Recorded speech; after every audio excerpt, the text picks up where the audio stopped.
Episode of Empowerment with Elizabeth. Today, I'm here with my sweet new friend Gillian, and she's going to talk to us about, being healthy athletes, whether that's high school or college. So, Gillian, if you want to tell us a little bit about yourself.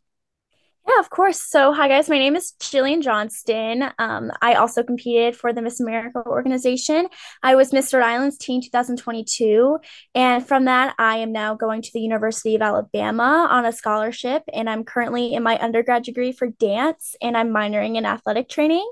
And my talent was dance, which explains my dance major, and my CSI when I was Mr. Island's teen was wellness and student athletics, creating healthy athletes.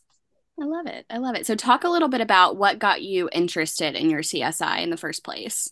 Yeah, so I've been a competitive athlete all my life. I have been dancing since the age of 3, competing since around 6 or 7. I did a little bit of cross country, which I might not have been the best at, as well as competitive cheer.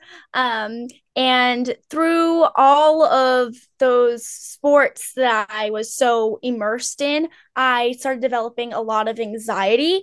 And had a really intense struggle with it. Luckily, I found the courage in myself to speak up to my parents, where I got the help that I needed. But when I first entered for Mr. Island's Teen 2022, I remember seeing all these news articles for 3 months straight about really bright college athletes that had been committing suicide. And I thought that it was really upsetting and thought that I should use my CSI as a platform to talk about something with that much like meaning to me.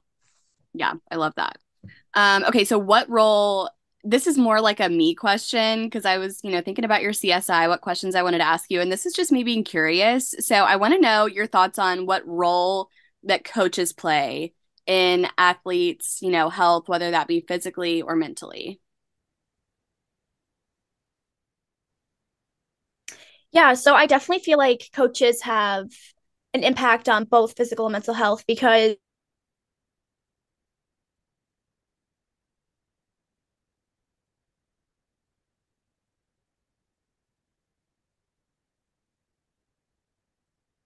criticism, I want all of their compliments. I want to know what I can do better, what I haven't been doing well, what I need, what I've been doing great with. And I feel like most athletes, including myself, put their coaches at such a high standard that the only thing they want, they don't care about anything else except for praise from your coach.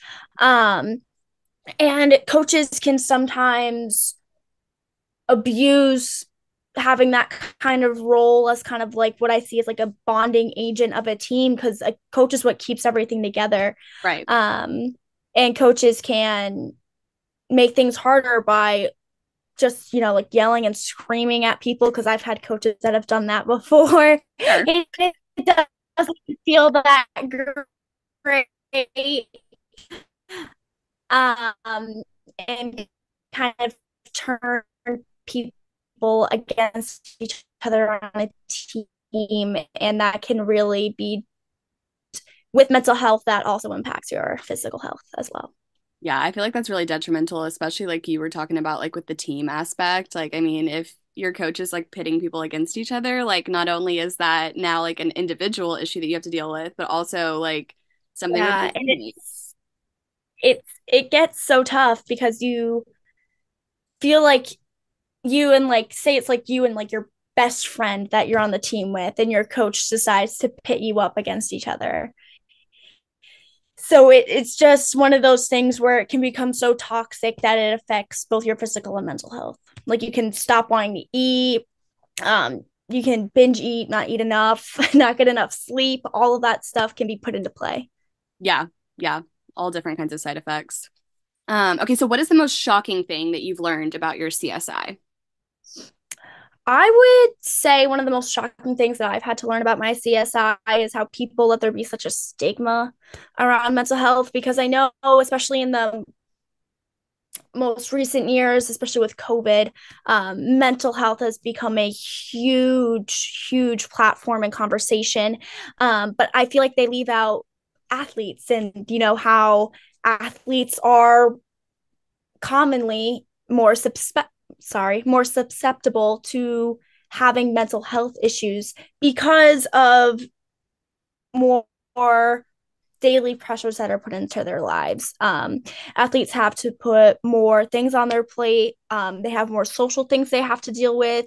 So they have to deal with like their school, especially if they're in like college, like myself. They have to deal with social, and they have to deal with, of course, their sports. They have to make sure that they're eating enough, that they're sleeping enough, that they're doing the best work that they can, like still be social and with their family. And they just sometimes it might feel like they don't have enough time. So I feel like when we see an athlete, like I go to the University of Alabama, and people see those athletes as, like these shining stars that you see on the television screen. People think, oh my God, their life must be so great, which, yeah, their life is great, but they could also be having an immense struggle with like anxiety or depression. And people just don't think about that because they're just like, oh, they have it so good.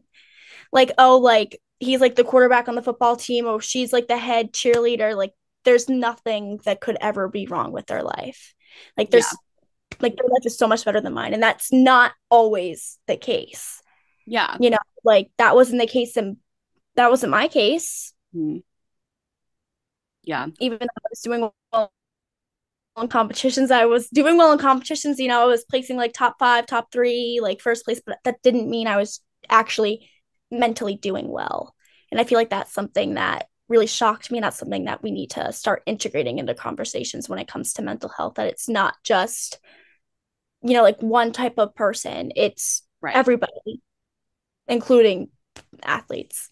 Yeah, I feel like people tend to look at student athletes, especially at the collegiate level, just like on a really shallow level and just kind of assume like, oh, like I am seeing them everywhere. They've got brand deals, all these things that are like super Mm-hmm. materialistic, and like that's kind of what they base their life on. And it's like, no, that's like actually like a whole human being that has like thoughts and feelings. And the reason that they have all those things is because they're working their booties off, you know? Yeah, So, it's like um, also like most collegiate athletes we see, they have scholarships to go to these schools. So they think that, oh, the only reason why they got the baseball or like basketball scholarship is because there's to this school, and that's the only reason why they're going is to play baseball or basketball. But they forget that one, you can't major in like football or like baseball. You have to actually like take classes. And for any and all scholarships, you have to hold a certain GPA, which is not a low GPA. It's around yeah. like, I know I have to uphold like a 3.5. Hmm. So it's not like you can just completely abandon your book smarts and all your studies once you go into a collegiate sport. And I feel like also on the flip side, I did my undergraduate thesis whenever I was getting my nutrition degree on food insecurity in collegiate athletes. And so I feel like that's the flip side too, is I think a lot of people think that all athletes get scholarships, and really it's a very small percentage. And even if there's some that do get scholarships, it's only like a couple $1,000s, which in the grand scheme of college And does it, not it's help you. not a lot at all. Yeah. Yeah, so it's like there's like these two extremes, and I think it's That's important. another thing. Yeah. Um, like with high schoolers, they find so much pressure because all of these scouts are coming out. Scouts from like just like a couple local colleges I can name, like Bryant or like University of Rhode Island, Providence College, like those kind of places, like all like the UMasses, like UMass, sorry, UMass. Oh my goodness, I can't speak.